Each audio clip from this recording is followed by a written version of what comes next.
Lawmakers are taking a closer look at potential fraud by some people who organize crowdfunding campaigns. Websites like GoFundMe and You Caring are often used to solicit charitable donations, sometimes after a tragedy or hardship. But the people who should get the money don't always wind up with the funds they deserve.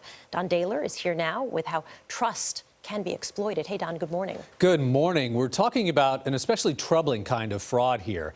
Experts say these sites are largely unregulated. Someone could say they're raising money for a very worthy cause, and then there's nothing to stop them from pocketing the cash themselves. Tyree King was killed by a drunk driver last summer near his home in Springfield, Ohio. The next day, the 13-year-old's parents say they were consoled by a neighbor they had never met before. The woman offered to set up a You Caring crowdfunding website to raise money for Tyree's funeral expenses. So we definitely thought she was, a good neighbor.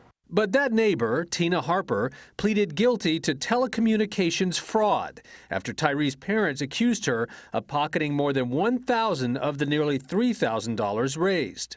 It was sickening because for her to play on a family and use their kid for that reason, it's crazy.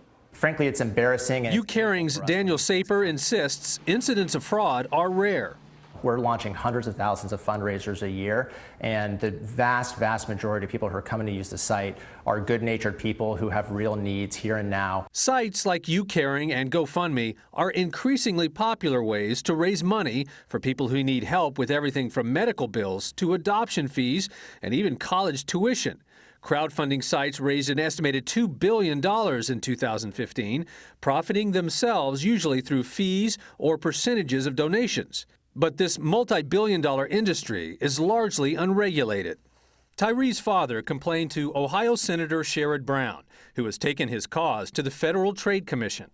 In a statement to CBS News, Senator Brown says families should never have to face seeing their deceased loved ones connected to fundraising scams. I urge the FTC to examine this problem to ensure that grieving families are protected.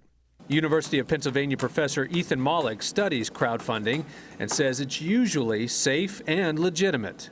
It's only when people are soliciting money and you don't know who they are that it starts to get suspicious and more difficult to enforce.